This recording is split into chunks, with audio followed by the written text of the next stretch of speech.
Welcome back, everyone, to a brand new Sunday roast, and we've got two new co-hosts with us.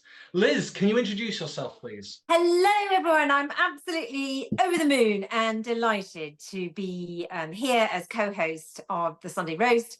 And I am Liz Webster. I am the founder of Save British Farming, and I generally just go around hating Brexit because I want to save British farming, which is all about your food. And Big Madge, please introduce yourself. Hey all, I'm Big Madge Studios. I run the Big Madge Studios channel, and I've been on this channel before a good few times, so you know who I am.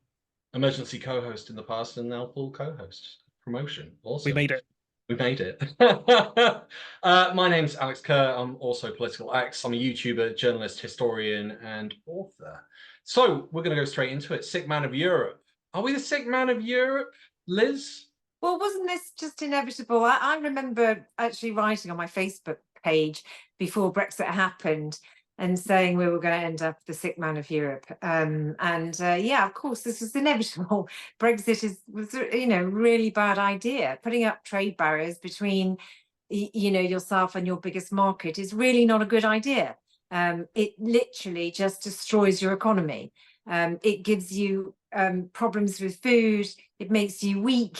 And it's just doing as we said it would do. And we're proving the liars for the liars that they are. And every day more people are waking up, not enough, but we are officially the sick man of Europe. Yeah. How are you finding it within farming? I know you probably said it 1,000 times, but it's always good to rehash these things as your new co-host. Farming is on its knees. And we are the official sacrificial lambs of Brexit, including fishing, which is still about food. And it is equally as bad as it's probably worse than we anticipated, because we didn't know that we'd get the Ukraine war and COVID as well on top of Brexit. So those things have expedited the destruction of the industry. And it's devastating. Farmers are going out of business, they're committing suicide, and our food security is in the bin. It's very serious. Do you feel as if the media are taking this as seriously as they should, or are you getting traction with the media? So I mean, it's faddish, isn't it? People think that food comes from the supermarket. And at the moment, we're in the sort of busy period of food production. We're just coming through harvest. So there's plenty of food around in Europe, but we're about to go into a difficult snap. I think there probably will be more again. But the media really don't look any further than the next week or so ahead. That's the problem. And farmers look a long term. Here with Castle, we're looking at least 5 years ahead, 5 years at a time, which is why we were able to look at Brexit and go, this is a really bad idea. And that's where we are. But people aren't really understanding the reality of sovereignty. Sovereignty is, if you don't have food sovereignty, you don't have sovereignty. If you don't have energy sovereignty, you don't have sovereignty. We didn't have energy sovereignty because we rely on the European mainland for our energy. So thinking that you could get sovereignty from connecting yourself off from all of that, disconnecting yourself, was just a stupid idea. So how many times can I say this? We are weakening ourselves. John Major was on BBC last night, and absolutely everything he said, everything he has said all the way through this is 100% correct. Well, I don't think it's done anything good. If I may just reflect on it for a moment, it's made our country weaker, poorer, and that is emphatically not in the interest of our country. The world saw us as a member of the European Union. It was a megaphone to magnify our power in the world. So instead, we are isolated and outside. Did it have to be thus? I mean, could Brexit not have, if delivered in a different way, could it not have fulfilled the promise of those who advocated it, which is that it would make us richer and more free? But it's done exactly the reverse, hasn't it? What has happened to all the benefits of Brexit that we heard about? Well, maybe they're yet to come. Well, I don't recall people saying during the election campaign, in 10 or 15 years' time, maybe 20, we'll have some benefits of Brexit. But do you not grant that there could be? No, stop a minute. It was going to be milk and honey straight away. and it wasn't milk and honey. And Brexit was sold to the nation on the basis of things that hadn't happened and couldn't have happened. There was a great degree of misapplication of reality, if I can put it in that delicate way. Do you mean lies? That's another way of putting it. And we just had gaslighting going on from the other side, trying to justify their lies. And every day, those lies are looking more and more obvious. Some people still don't want to admit it, too many in my view. And obviously, because Labour, the new government, are still playing along with Theresa May's red lines and making out that they still need to worship Brexit, that only just buys in the psychology problems that people have got behind, you know, with Brexit, that they want to believe that that somehow it's going to work its way through. Like, you know, I'll set my house on fire and somehow it'll rebuild itself magically. Right. You know, it's just stupid. There's only one thing that we should all be worshipping. What's that? The lamp. Lava lamp. The lava lamp. Yeah, I couldn't agree more. Madge, what are your thoughts on being are we the sick man of Europe? I mean, I think the economy just flatlined, right? We're at 0% growth, so I guess we are definitely the sick man of Europe. I think our economy is doing really just awfully. We went from the fastest growing economy in the G7, and it's gone. Like, it was all these growth gains we're getting are completely false anyways. But it's a complete disaster. You know, we're holding a title held by such countries such as Turkey and Russia. So we're in good company. Very, very good company there. In terms of holding the title of sick man of Europe. Yeah, you know, world-beating sickness we have. Very ill, but I don't see it recovering. I see more austerity down the line, taking money from pensioners. Just a really dumb idea on their part. I just don't see how anything that Starmer does he can fix, because he'll pull resources out of something else. So if he goes and does something for the NHS, then he's got to take away resources from elsewhere. Doesn't seem to want to tax the rich. Go on, Madge. He doesn't have to. I mean, it's a choice. These fiscal rules are a choice at the end of the day. They are choosing to do this. Again, there are countries with higher debt to GDP ratio than ours. I've spoken about France. I think they're at 121. Macron just borrowed enough money to nationalize or further nationalize EDF. So the money is there for infrastructure projects and whatnot, but the government are choosing just not to do it because they set these stupid fiscal rules in place. That's what the IFS said from the jump. They said these fiscal rules will cause problems. And at the end of the day, like, you know, they can talk about Liz Truss and all that kind of stuff, but she's an anomaly. All we're going back to is George Osborne. George Osborne with some public sector pay increases. So better, I guess, but not by much. What's Starmer seeing that we're not then? I think because they ran on the idea that the government have maxed out the credit card, the Tories have, for them to borrow more would be quite toxic. I think what they're trying to do is just stay a bit more popular than the Tories. That's about it. And say, look, isn't it, you know, better than it was under the Conservatives, under Liz Truss, for example? That's it. It's just going to be, because if you look at it, I mean, even under the austerity budget, somehow David Cameron won that 2015 election. Somehow Theresa May, you know, she got the most seats in that 2017 election. So you can be crappy in government. You just have to be better than the other team. That's pretty much it. And so I think that's what they see. You know, don't scare the media by letting the media say, oh, you know, they're maxing out the credit cards. Look how much debt we're in, and et cetera, things like that. I think that's what they're doing. But it's economic illiteracy. Like, I think his name is Danny Blanchflower. He's a serious economist. He's called this out endlessly. He said, I didn't think Labour were going to do austerity again. Labour said they weren't going to do austerity again. And he's just every other day on Twitter, he's just saying, what are you doing? But Brexit was meant to fix all of this, wasn't it? We're meant to be living in the sunlit uplands, loads of money, golden streets, everyone living in Lollipop Hills and Gumdrop Lane. If you listen to the goons who call into LBC, our EU contribution, you know, helped, you know, lower that 22 billion black hole. So, you know, if we were in the EU, the black hole would be much higher. So it depends which idiots you ask, I guess. But like, honestly, our economy, like I said it a couple of years ago, where the success of the British economy is capped because we can't export that much. So even if you increase manufacturing in this country, like Jaguar Land Rover or whoever else, whichever company you want to insert, them exporting into the EU would be incredibly difficult because of the trade barriers. Because of, even though there aren't many tariffs, depending on what you're exporting, it's the customs, it's all the paperwork. We offered massive subsidies to, I think it was Jaguar Land Rover. I think it was the last year, right? Spain offered nothing. Spain literally offered nothing, and it was a competition between us and Spain. Yeah, we had to bribe someone. Yeah, that's how bad it is. We offered hundreds of millions of pounds, and Spain said we have lower energy costs than them. We're that. bribing people to yeah, exactly, that's the problem. So the UK has a lot of structural problems, and I think Brexit has made everything fundamentally much worse. I think there are a lot of smarter kind of Central European countries that realize like they can make money from manufacturing. The fact that Spain manufactures so many EVs, I didn't see that coming. Did you not? I didn't even know that. No, I didn't even know that because with Spain I associate holidays and stuff. Maybe that's just me being dumb, probably is. But I associate Germany with manufacturing, not Spain. Whereas Spain quietly has become a massive manufacturer of of electric vehicles. It might be because they have more energy security as well, so they weren't as impacted by the big energy shocks we've seen recently. But Spain are in a very good position to keep manufacturing cars, and do you know what? They want to keep the UK as an export market, so they don't want the UK to succeed. All of No. these countries, I said it, a good few years ago. We're competitors now. We are competing with the EU, and they know that, and they're vicious. They're sharks because the EU is the one thing Mog was right about. The EU is a protectionist racket, and what you've done is you've taken yourself out of that protection. How's that going? So Brexit won't. It's made everything worse. Really. Who are we going to sell to? Like, we make luxury products mostly. I mean, who are you going to sell cheese to? Far East Asia. They have massive problems with lactose. Are you going to sell it to the Indian subcontinent? They don't buy that stuff.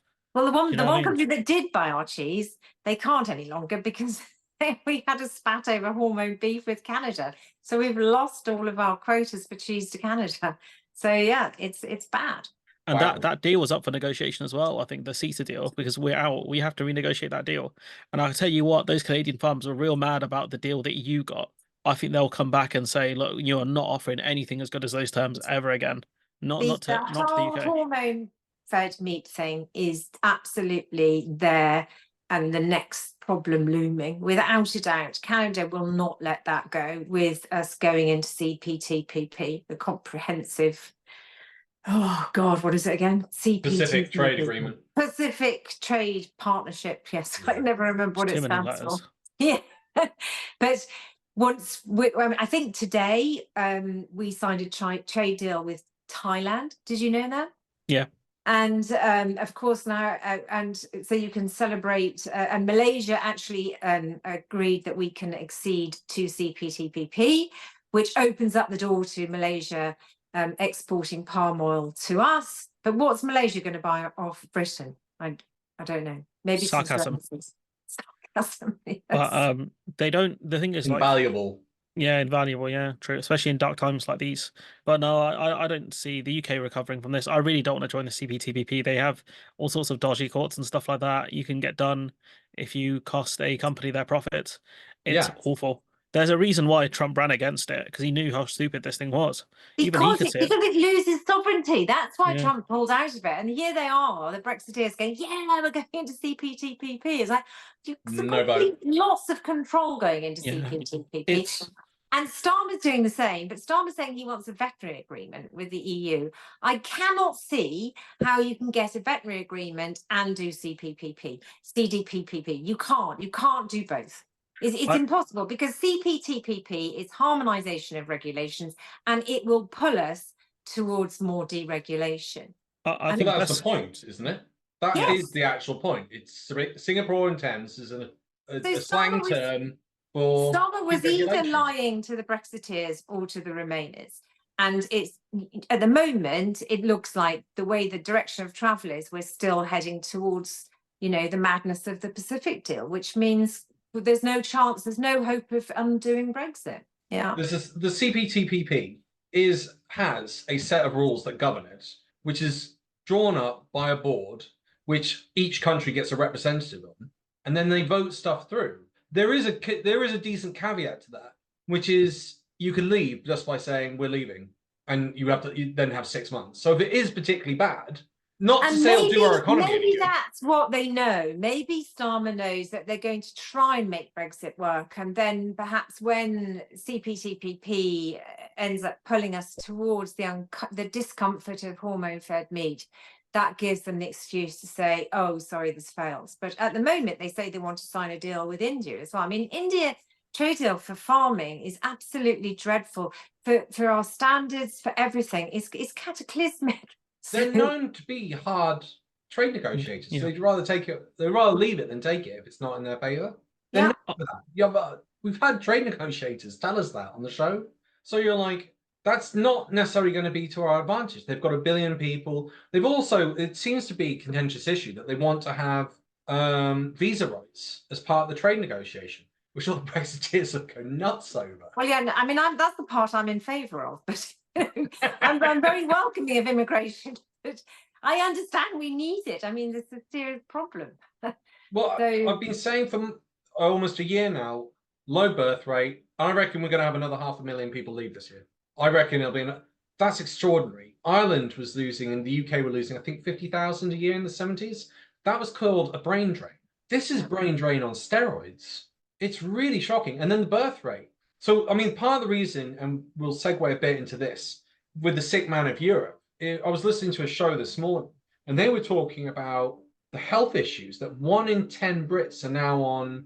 I think 1 in 10 Brits are on welfare, and a large chunk of that is down to sickness. And they had a Labour representative, and then they had Kwasi Kwarteng. How does that man get on TV?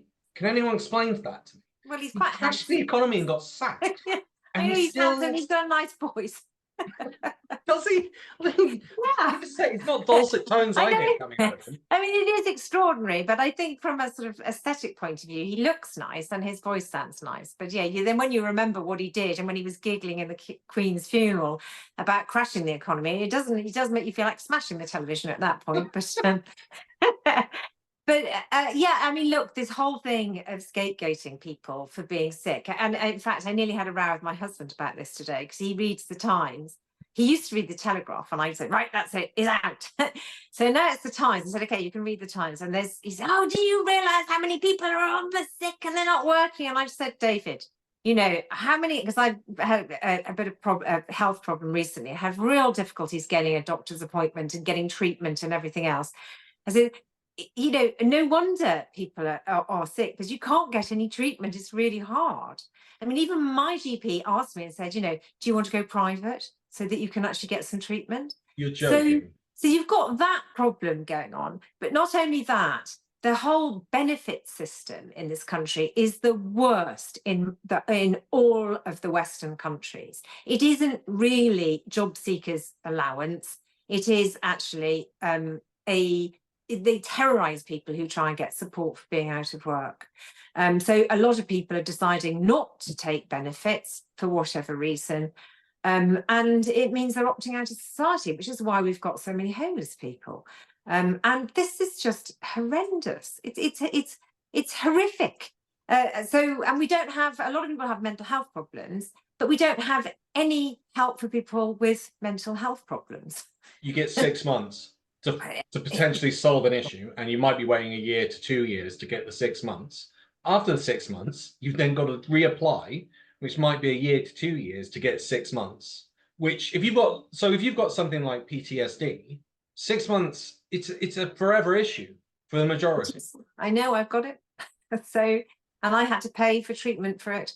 There isn't really, even going back before this, 14 years of Tory hell, there wasn't great support for mental health. There never has been in this country, because in Britain we think that therapy is an American reality, and that we don't really need it because we're hysterical and tough Brits.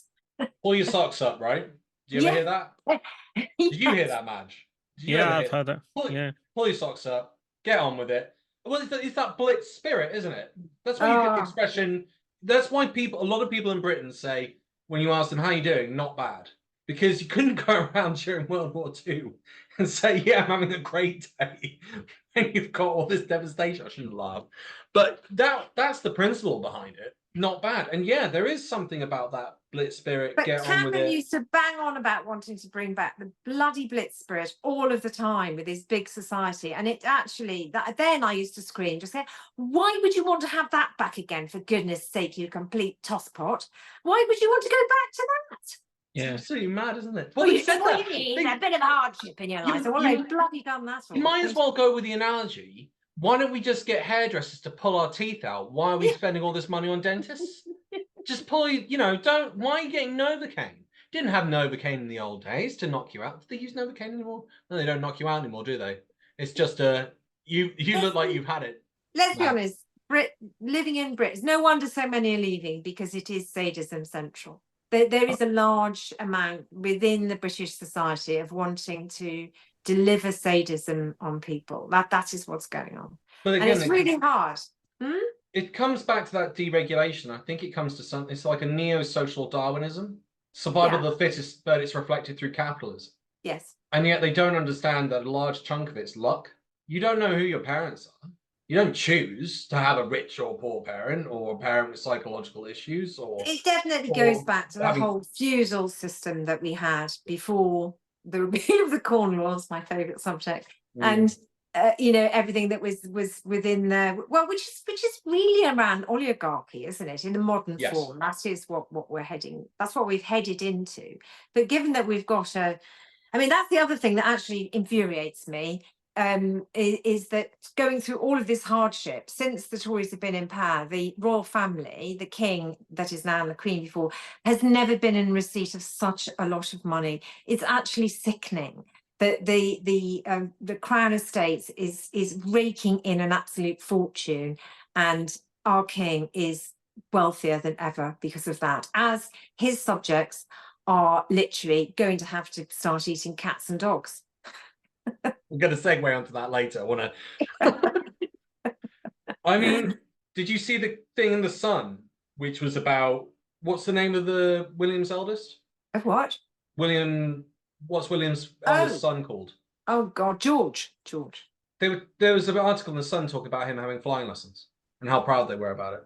And you're like, I'm not a royalist in any way. So I'm not a celebrity slave, and I'm not of anything. So I don't understand it. I don't understand why people think it's, oh, isn't that nice? You know, as people are not able to afford to eat and heat their homes. I just think it's extraordinary. But maybe it's escapism, perhaps. I don't know. I think there's better ways of doing it. There's much better stuff to watch on TV than read about George being able to learning to fly. I guess there's a couple of other things to link in with that in the sick man of Europe.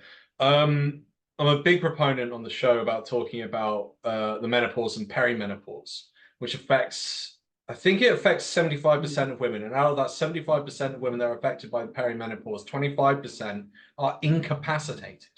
And part of the problem that we had with Brexit was the fact that we lost hormone replacement therapy medicines, which have not been replaced. Like, we need 4 labs, we've got 2.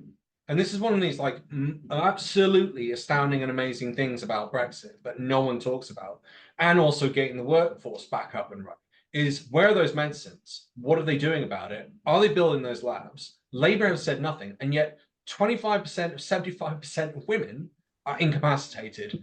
And in part, not always, but in part, that's down to the lack of medicine and support. And not a single word. And on that show this morning, didn't mention that. They didn't also mention anything to do with social media. They didn't mention anything about the weather, which we know we don't get enough vitamin D for. That's a scientific fact. There's not enough sunshine in this country. But within all of that, I think there's a bigger issue with this being the sick man of Europe and psychological support or lack of. I think there was a stat, and I need to double check this, if it was in the West or just America, or the West, or America and the UK. I think 30% of men don't want a relationship under 25. And on top of that, they don't even want sex. Really? Work that one out. And again, that has not been talked about. Now we can talk about why is Europe recovering quicker? Well, if you've got a housing crisis, if you've got a rental crisis, if you can't get an appointment, if you can't get psychological help, and I bring in the rental and housing crisis because it takes so much money out of your bank account, you can't then go off and get private insurance to get you a psychological support. I'm going, this is just a huge cycle. And this is why I'm saying I don't see how he can fix this. Other than you've got to yank in a load of money, but you've also got to have it's going to take 10 years to 15 to be able to fix this, because you've got to stop those people leaving in order to balance out the economy. And you can't do that if people think that they've got nowhere to live, they can't get a house, the rent's so high. I think the average is 9 years to save up for a mortgage outside of London. And housing prices in the last 3 years have gone up 30% outside of London. I think it's 40 inside of London. This is nuts. This is why I thought actually this topic's pretty damn important when you throw all those stats out and you look at the bigger picture. But going back to it, Why isn't Starmer doing anything or addressing anything about this? He's 'Cause too this is busy taking horrific. all his freebies. Yeah, he's got to watch Arsenal. Arsenal doing all right. So Are they? I think if you go one by one with the housing stuff, they said there's not going to be any money for social housing, but they are going to reduce planning permission for it and things like that. So they're going to make it easier to build, houses. The main problem is stopping, landlords and buy-to-let landlords and whatever get those houses. You need to get to first-time buyers. That's something they need to ensure. I think they did have some proposals for it, but I'm not sure on that. With So they need part to. of the, I'll just throw a stat at you, Madge, for you to respond to. 140,000 landlords came out of the market because of the legislation brought in by the Conservatives. So you would have hoped that that would have sorted out the rental market and brought in first-time buyers, but all it seems to have done is jacked up rent because there's a smaller supply. Any thoughts on that? You've got to build more houses. You've got to increase the amount of supply. That's the main issue that they've got. Increasing the amount of social housing would help as well. Like, councils to have housing would help, but they're not going to do that. They're not going to increase the funding for, social housing. That's a big problem. I think in Manchester, Andy Burnham's talking about ending buy to let for certain property, not buy to let, sorry, right to buy as well. So then those houses can stay as kind of social assets, which I think is fine. But I think with the housing crisis, building more houses and just making sure like it can't be bought up by asset management companies. Some countries have a foreigners tax where if you try and buy a property and you live abroad, you have to pay 100% tax. I think that would be good because a lot of these properties, they're empty and they're just assets for people. London grad. Yeah, London grad, yeah. And then stuff like that. I think with the housing, I think it'll take time. There's also a lack of expertise, like trade schools and stuff. We don't have access to kind of the not trade in terms of trades people, I guess, to help build the houses. That's a big problem as well because you do need a lot of expertise to build a house. You're talking three, electricians, plumbers, and builders. But they need to make it a lot easier, I guess, to build houses, but it's got to be sustainable housing. It can't be just, luxury houses. It's got to be practical. I'm not talking Khrushchev's housing block, but I'm saying like it's got to be practical housing for people in order so you can just buy a house, you don't have to be on the rental market forever, effectively. So that one's doable probably within about 5 years, 5 to 10, depending on how things go. But lowering the house price as well, like the prices need to come down for deposits and things like that. It's one of the big problems, but that's probably the only one that's doable. Disposable income is a big problem, like you mentioned earlier, because your rent can be half your income and you have no money left to do anything. And what you need, especially in capitalist countries, such as Britain, like you need people to have disposable income so they can go out and buy stuff they don't necessarily need or do experiences and things like that. That'll improve people's mental health, but also it pushes money into the economy as well. Like if people have more time to do things like that, it does help. It does push money around the economy. The problem is people just don't have a lot of disposable income because everything's going up. I'll throw a game to both of you. How much money do you think 30% of the population, the lowest in savings, is? I wouldn't have a clue. It's less than like £500 or something. It's like less than £500 or something like that. It's less than £500. Really? Yeah. Keep going. It's like 200, 250 quid. Yeah. 30% of 250 quid. Doesn't surprise me. Or nothing in savings. That's shocking. That's a terrible economy. That in itself, if you have a crash and they need to live off those savings, there is nothing to live off. There are lots of people in energy debt as well. I think that's that's a tremendous amount of people who just can't pay energy bills. They're getting taken to court and things like that to pay them. So there are huge problems in this country that people just haven't acknowledged. Like household debt's very high. Well, and the worst creditors are the councils, aren't they? For the council tax, bankrupt. They're so aggressive. I mean, that really is the first thing I would change. What Did you see? That dude Martin Lewis was talking talk? about. Yeah. Sorry, Yeah, that's what's gonna. No, I was going to mention him. Sorry, he did mention it. Things about if you're in council arrears, they can get bailiffs in within 6 weeks or something like that. Whereas if you're a business, it can take months. Yeah. Yeah. Why is an elected body allowed that level of power? Why would they have that? Why would they have more power than the business when you've elected them? They're meant to rep you, not attack you. It's terrible, I mean, down here in Chippenham Council, it was the Lib Dem councillors actually voted against having a warm room for the elderly. I just find that unbearable. Why on earth would they vote? Why would they do that? Well, I don't know. I suppose it does make you sort of kind of, you sort of get to the stage of thinking, well, what are these councillors actually doing? They've got so much power in some ways with some remits over people's lives. And so, it's just incredibly, for us in the countryside especially, the rural poverty is really, really bad. People assume that it's a wealthy part of the country, but we have got endemic poverty, particularly with the elderly population. And then to think that you've got a council saying we're not going to pay for a warm room for people to come into. I mean, it's just terrible. It's unconscionable.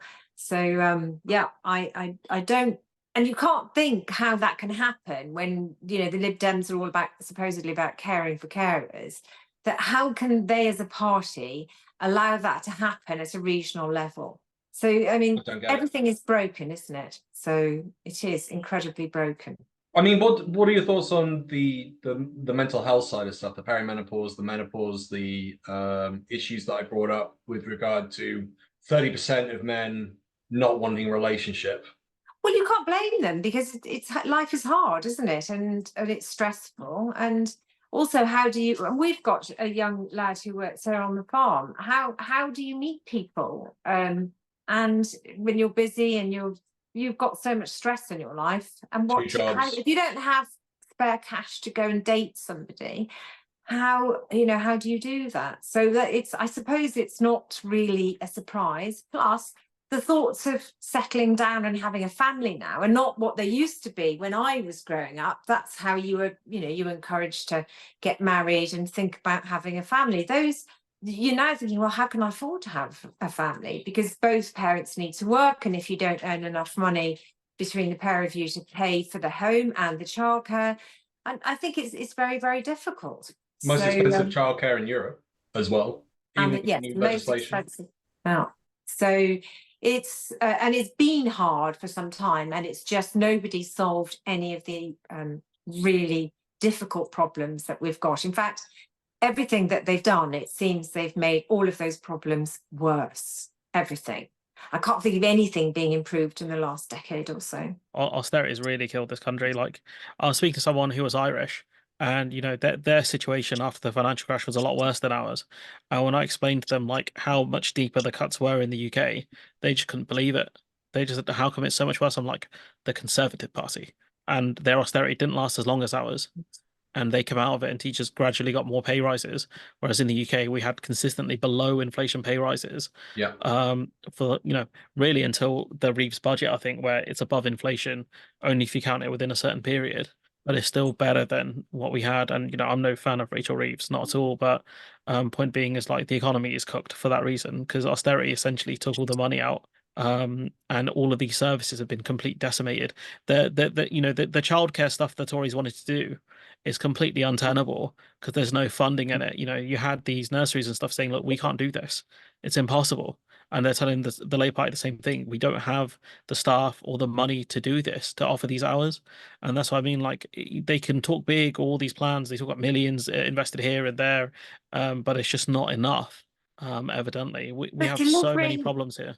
Delivering more austerity with the winter fuel benefit, removing that, is not going to help the economy. Whether somebody can afford to pay for their heating or not is irrespective, because a lot of pensioners that got that either went out and spent it probably, or a lot of them donated it to food banks and so forth. So removing it from, politically, it's toxic for the Labour Party. They promise change. I mean, this isn't change. This is more of the same. It's more austerity, more damage for the economy, more damage for politics and political trust. I think it's the stupidest thing that they could have done to come in and do this, to make good promises and then immediately deliver the opposite of what they promised, which is just more of the same, more of the Grinch. In defense of the Labour Party, right? They did promise change, and sorry, who are you? Pensioners, hold up. Okay, let me cook, man. You're defending the Labour Party. Yeah, let me cook, okay? In defense of the Labour Party, right? They said there would be change. Pensioners generally have been protected by the Conservative Party because they vote for the Conservatives. Now it's pensioners suffering. So that is a change.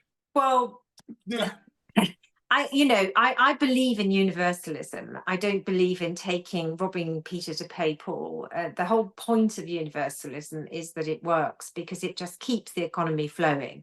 And it means that when somebody's out of work, they get a benefit. And it's not as if the money disappears. It goes back into the only time the money disappears when it goes to people like Michelle Mone for a bloody yacht.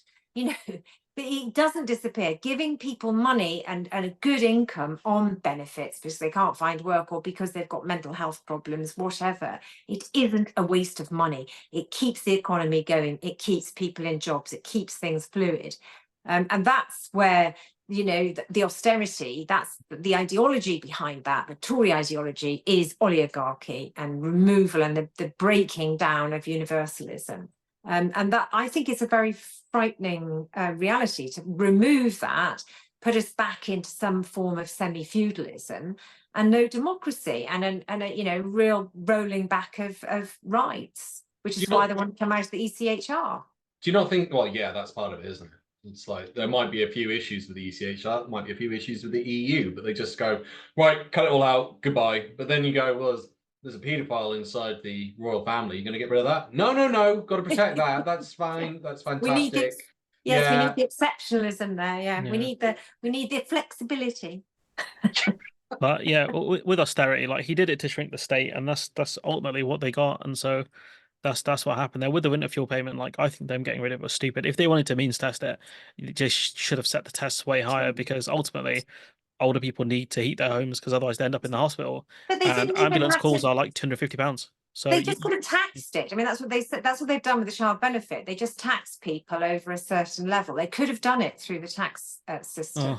They So said they were going to increase taxes. So I think it's just a Grinch move. And yet when Starmer's taking these, you know, little gifts and stuff, is it because, you know, that billionaire, what you call the one who's in with football, what's he called? Radcliffe, Manchester United bloke. Radcliffe is a rampant Brexiteer, and you know he's suddenly behind Starmer. So I'm asking, and in fact, I did on Times Radio, the ex CEO of Marks and Spencer's, so Stuart Rose. He alluded to the concerns about Jim Ratcliffe's support of Starmer, and now thinking that because he's a Brexiteer. And Ratcliffe drives me mad because he always says, yes, well, we need Brexit because we're overpopulated.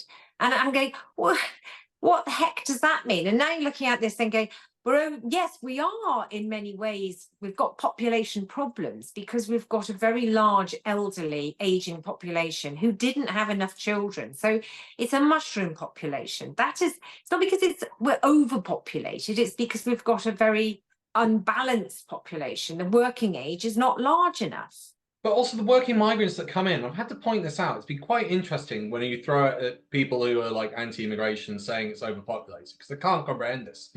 You go, if you have a child, arguably for the first 18 years, the majority of those kids will contribute nothing. Yeah. But if you're a working migrant, you come in, and by the looks of it, the ones that come in earn more than the average Brit.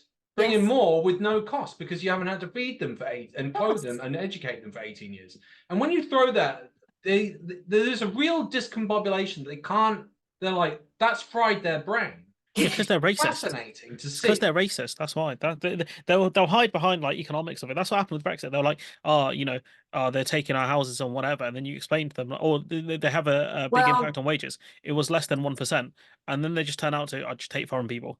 That's it. That's what was said to me last week by somebody, that they believe in the Great Replacement conspiracy theory. The Great Replacement theory is a controversial idea that claims powerful groups are deliberately replacing native populations in certain countries with immigrants. This theory suggests this is meant to weaken the cultural, social, or political identity of the original inhabitants. However, it's widely criticised for promoting xenophobia and racism. Especially out here in the countryside, the connection is via these channels, Facebook and WhatsApp, and they push these, and it happened with Brexit all the way through. They push these memes through these channels, and then people embed their views in it. And I was astonished, but because I was completely disconnected from all of these things until the Brexit referendum, and then. My Facebook up until Brexit only had about, my close friends and family. I didn't have any social media footprint at all until Brexit. Oh, wow. I wasn't doing this. I had no interest until Brexit in politics, other than to teach it, which sounds crazy, like you're abreast of it, but I wasn't really, that engaged or being proactive. It was Brexit that re-engaged me or took me to another level of interest within this. Were you the same, Madge? Yeah, kind of. I think it was, I've been interested since I was like quite young, like 16. So like when I saw The Revolution Should Be Televised on the BBC, that was a really good show. That's the show I think that really got me interested in it. I think Brexit helped a bit, but I think it was mostly the Conservatives. I think that got me interested in it because I'm like, are we really voting for these guys again? I'm gonna just really. Yeah. Are we gonna go there? And yet we did. I'm gonna throw this out. I don't understand why the government haven't come out. And we talked about housing. Why are they not talking about 3D printing? Why is that not being brought up when we know that reduces workload? And then the other thing that I find just disparaging and shocking and probably a level of sexism. Why is HRT not being brought up? Why is that, like, if 25% of women are out of the workforce? Like, I know it's 25% of 75% of 50% of the population. I'm going, why is that not being brought up? Why is no one talking about that? Why is that? Is it, I mean, are we that prudish? Is it something to do with the fact that it's to do with women and people don't want to talk about it? It boggles my mind. It's ageism as well, and it's yeah, it is one of those things that's difficult for people to want to talk about. I think for women in particular, that In relation to age. Yeah, yeah, to be fair, you know, I think it's hard as you go through life, and when you face the menopause and having to go through it and then talk about it is quite, you know, because it's a double whammy. But I mean, it's not as if you want to talk about when you start your periods either. It's not an easy thing for women to deal with and to agonize over. But I think women in closed circles together do, and that's where you need your. And some people are more comfortable about it than others. I mean, I'm Chopsy, so I don't mind. I don't mind being confronted with difficult subjects, but I know a lot of women find that quite uncomfortable. So, but that doesn't excuse the government for not addressing this as an issue. And it seems like that's a significant number of the population that are incapacitated that could be helped. Well, I mean, it is in the press at the moment, and it was in the Times today, and there was something in the business pages yesterday. So they are talking about it.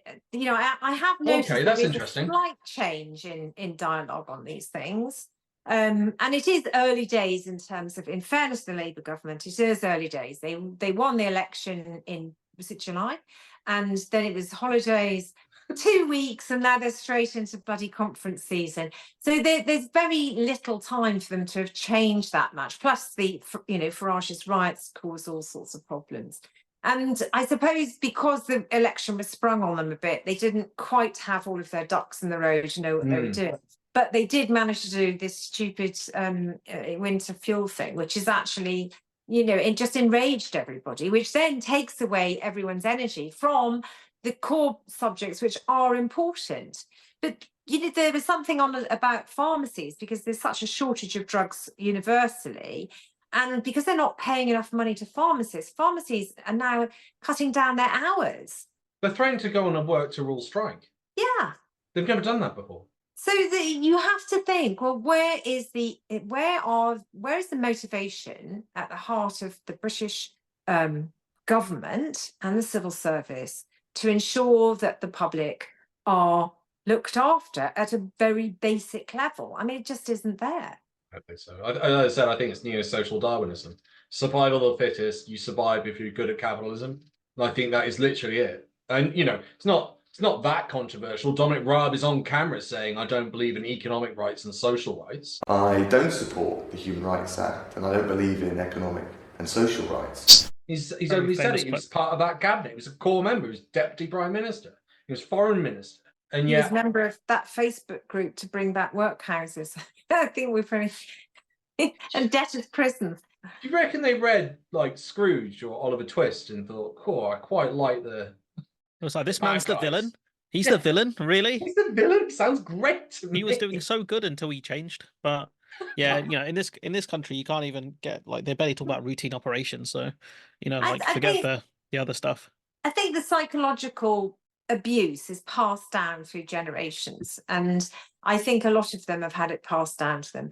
And I found out doing my family tree that my great-great-grandfather, who was a refugee, as he would have been called now, from a German Jewish refugee, and he died in the workhouse. But it wasn't, they called it a workhouse, but really it wasn't. It was really just a place where you went to die. And it's just so heartbreaking that we almost are back there, I think. We seem to be getting back there.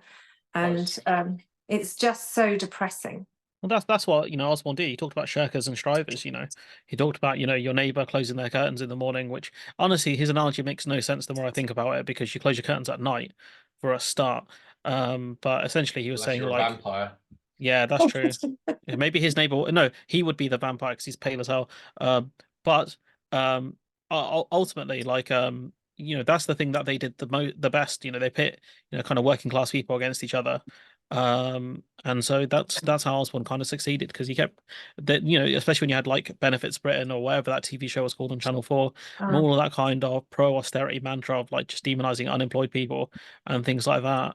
Like, that's one of the reasons we're in the mess now. Like, really, the conversation around sicknesses, like Labour have kind of pushed that a little bit, talking about, okay, we need to get people off sick leave and back into work. The way they phrase it is stupid. Like, but they're still it makes saying sense. that. Yeah. There's a Labour representative that came out on TV today still saying that. Yeah. Oh, we've got to give him tough love. And Yeah. Starmer saying over and over again that he's only there for working people, and that actually jolly well infuriates me as well. You can't have a prime minister who thinks that he's only there for one small part of society. It's just abominable. I mean, so he's not there for children. Children don't work, or is he planning to send them up chimneys? That's what I mean. Like, that these two are very similar to kind of George Osborne and Cameron in that respect. Like, they have split people. They have split working people. People, public sector people basically against older people by saying, well, older people, you have to take a hit here because we have to pay public sector workers, and you ultimately benefit from the doctors and stuff like that. Even though it wasn't either or, they could have done both. Yep. But they set up these stupid fiscal rules, and they set up all of this stupid dialogue of maxing out credit cards, and the country's broken all of this stuff. And now there's not much they can do. But ultimately, the more of these older people that go to hospital or ultimately die, that has a cost. There's an economic cost and a societal cost there. People will lose relatives far earlier than they have to. I think it would be kinder if they just brought in euthanasia and said, okay, we're just going to kill everyone at the age of 70. Than doing this to people. I think that at least then psychologically you could prepare for it. They're okay, my time is up. But rather than thinking, well, am I going to survive? How long can I keep going? Have you seen the Isle of Man is bringing that in 27? And have you seen that Canada's brought that in? 13,500 people last year went through it. Was it assisted suicide? Oh, assisted suicide or euthanasia? It's euthanasia, isn't it? Yeah. Well, it depends. Yeah. To be fair, it is dark to pair a story talking about how Labour are going to fast track or consider assisted suicide, and also talk about them taking winter fuel payments. I thought that was a very wrong time to put the two stories together. Really, I would not be announcing one. Awful. I'm sorry, their comms are awful. People keep blaming the comms team, but ultimately, who hired the comms team? They're doing the job that Labour want them to do, which is garbage. But this is what they want. I've been saying this for like 3-4 years. I've worked in comms. These man's doing? I don't know. I've worked in comms, and I get some say in what and where the direction goes because I know what I'm talking about. But then maybe some of the guys that are listening to Starmer don't have the courage. They don't have the courage to be able to turn around and say, no, this is wrong. This is what you should be doing. They're not actually going on their expertise. It was a bit like when the people who Rishi Sunak hired, they kept trying to make him look cool. And you're like, no, you're not cool. Like, it doesn't matter what suit you're wearing and how you wear it. You're not a cool person. What I would have gone with and would have been more logical for him would have been family. That would have been the way forward because that's something that a lot of people, the majority of people, can associate with. So you're going, why did you go on that route that isn't going to work and force it down people's throats that no one's going to buy? He should have gone down the nerd angle. He should. Well, actually, that's not the case. The Ben Shapiro voice. But no, honestly, like, I think their comms team, I've been saying it for about 3-4 years, or 3 years at least. I think their comms team is a disaster. And I feel like they never sorted that out. So when the MPs go up, they don't know what to say because the era of that kind of Alistair Campbell is done. Like, they don't have a Campbell. And that's their big problem. And they're trying to spin stuff by saying, well, really, the Prime Minister should be lauded here because he was honest. He was extra scrupulous. He went back to the parliamentary officer, whoever it was, to ask, is this okay? And it's like, my G, do you not see how bad the optics are alone?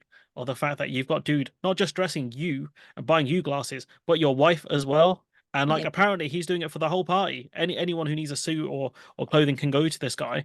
And I'm like, bro, you're on over 100K a year, and you can't go to Moss Bros and buy a suit and get a tailor. Like, really? But I think we're both in agreement that he should be on a higher wage to be able to afford that. I definitely think he should have I mean, the think American president does. And do your there's job also, properly. it seems to be more regulation in the US. Because remember, I think Putin gave Trump a football, and actually he's not allowed to keep it because he gave it to his son, and he's not allowed to keep the football. It's got to go into, I think it's a museum or a storage area, and then it's got to go through other rigmarole before either it's released to the president or it's put into a museum of some sort. You can't accept gifts, whereas here it's like, but I mean that's traditional capitalism, isn't it? Don't we all like get these deals by like, you know, taking the person you want to sell for a coffee to a football match? I'll never Well, no, forget but Roy Keane's not comment. it shouldn't happen in politics. You know, this is Crocker Rogers stuff, because you're up for sale, and that's why we should pay politicians more. You get better people wanting to be a politician, for one, if you paid more. And I thought he said he was going to do this. You get rid of the second jobs and you pay them enough money so that they actually do a proper job. Look, the Prime Minister has to sit with some of the wealthiest people in the world, and you can't have him there, you know, in a cheap suit. He does need to have decent clothes, but he needs to have a decent salary so he can afford his own suit. The thing is, And the thing he's got enough. He's got enough to be able to afford that. Like, he's on a lot of money here. Like, he's in the top Doesn't pay 1% of rent. earners. He doesn't pay rent. He can afford not it. compared to the city slickers who are making millions. Yeah, of but pounds like honestly, yeah, like I've seen people who don't buy the most expensive clothing. You can, if you have a good tailor and you actually look after yourself, you can make it look decent. But know, like he doesn't have to. But why does he need to scrimp and save? He's got the top It's not job about in the scrimping. country. It's not about scrimping. I Like, think he's it on is, good money. I think He's on good money. If we've got chief executives on 2-3 million a year in this Yeah. country, why have we got a prime minister on this low wage? Even the chief executives of local councils are on 250 a year. Really? It's a joke. Yeah. Doing Okay, that's a bit 250. ridiculous. 200 is fine, but the thing is, like, if you're a CEO of a company and you don't deliver, they'll vote you out within a year. They'll get rid of you. Your pay is potentially is linked to the growth of the company. If we want to link it to growth of the country, I'm fine with that, because we're at 0 right now.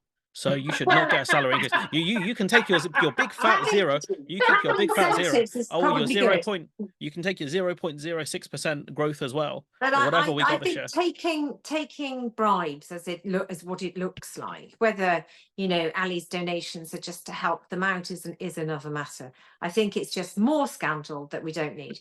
Pay them a decent wage so that you actually attract decent people into the job as well, and that is much better, rather than relying on someone already being wealthy like Rees-Mogg, who can afford to, you know, go out and do it as a hobby. Yeah. Because ultimately that's what it is. And that's what I would do. If I was Prime Minister with a huge majority like he is, that's exactly what, and I think that's what I'm annoyed at, in that he's got a lot of rope here and he's just not using it. So I would like to have 10 minutes with Keir Starmer so I could rant at him. And if you see I'd his like to see that. ratings, they have gone down like this. I mean, it's very rapid. I think I said in one of my videos last week, I think it's such a bad political message, this winter fuel thing. And now with these donations, I think they're going to have to do what the Tories did and do, you know, a handing of the baton on to somebody else. Bring in Andy Burnham or another leader before the next election, because Starmer's got no political capital left. They're changing the leadership, the challenge rules anyways, potentially. So then that's not going to happen. But with the salary thing, like, I think they can't increase it now because the economy's cooked. There's no way you can justify a salary increase now. Absolutely no way. If you get things going, then maybe. But I think that would destroy them if suddenly they're giving, you know, a 15 grand pay rise or whatever. You know, they had consistently above inflation pay rises anyways. They're the only group, I think, in the public sector that have got it. Isn't it funny that we're all having this big discussion about 100K? Yeah, you mentioned earlier that Charles has just been bumped up several million. And you're a bit like, right, we'll just nationalize that, take it over, and then use the cash for them from what? I think it's from the wind turbines off the coast, isn't it? That he's got his money. Yeah, that's a huge chunk of it. I think there's also he gets money from inheritance. Go on. Hundreds of millions a year, and he didn't pay any tax on his inheritance. Yes. Look, I've been saying it for ages. Just turn Buckingham Palace into a museum, and you'll make loads of money. Imagine all the people you'd get. People go to Bremen Palace in Germany, which is out of Berlin. It's just out on the, I think, just on the outside of Berlin, right? I've been there. Yeah. It's really nice. You do that at Buckingham Sorry, Palace. where? Say money. that again. Which It's one? Bremen Palace, isn't it? It's the London Palace is probably- outside of Oxfordshire. No, Yeah. it's not the one. Where's the one in Germany? Oh, you've done me here. It's the one in Berlin. The I mean, I'll Kaiserberg give you as well. Versailles, like the top one. Yeah, Top palace. I always want to go But there. there's also the palace next to the Louvre. Can't think of it. But the other thing they could do to get some money back is actually end the really infuriating subsidies, which Davey agreed to Jack's Power. That is really like so annoying to me, in that they've removed food subsidies, which help everyone have safe, affordable food, and they are still paying these subsidies to North American landowners to cut down trees, ship over chipped up wood to burn, which is supposedly meant to be more climate friendly. Sounds bizarre. That sounds Yep. absolutely wild. I'll add this very quickly. I think he's dropped again the comms. Why didn't he just give away the stuff into a charity that raised money for the poor? Why couldn't he have done that? He wants the money. Yeah. He's talking about it. But that's the point. If you Yeah. if you really wanted to show yourself to be like man of people, get your popularity up, and then avoid the scandal that's associated with this, which is going to hack a load of people off, and the papers are just gunning for him on anything at the moment. If papers couldn't have gunned for that, it would have looked good. Could have gone, yeah, I'm a bit cheeky. I'm going to take a couple of the tickets for the Arsenal games and some suits, but the rest of it's going straight into charity and raising money. It would have been really hard for the papers to do that. Do you And know I'm what's just going, also? this is just such a drop ball again. Do you know what's also about the Sue Gray stuff that's coming out now, that she got a big pay increase? Especially when Starmer said when Cummings got one, once again he's putting his own staff above nurses or whatever, and then we've got this, and whoever leaked that story is incredibly nasty, because of the fact that it's causing a massive stink with all the other staff there. So they're seeing that she earns a lot more than them. It's kind of like the stuff that happened, at the BBC when people's pay started getting leaked. And then everyone's like, oh, he's on more money than me. Why is he on more money than me? And then it caused a massive stink in the BBC. It's the same thing that's happening now within the Labour Party of, how come Sue Gray's getting paid so much more than I am? I do this. And it's going to cause a massive problem in the Labour Party now, I think, because that's one of the things people get real jealous about. When you see someone earning more than you don't think they deserve it.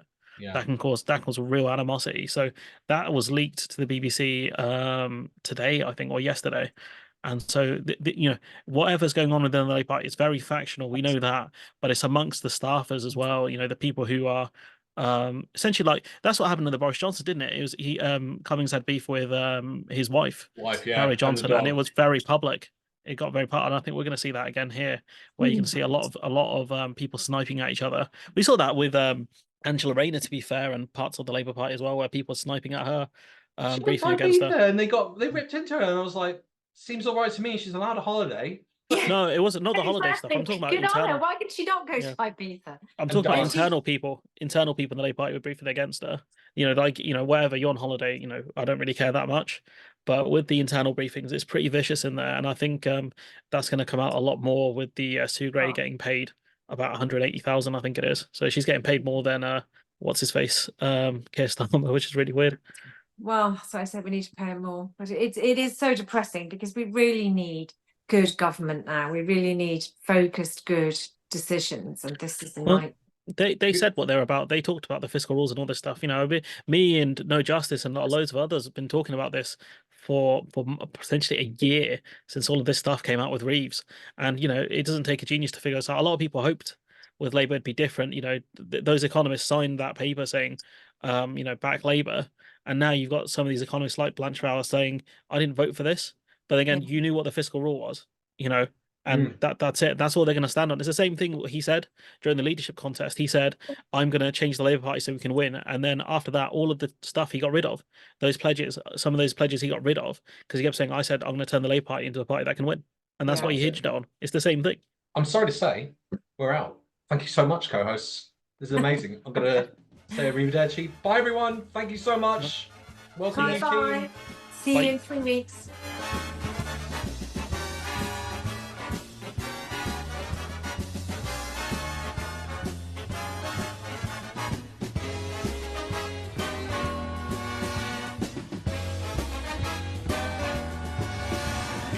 tune in next week for another exciting story from the files of Police Squad.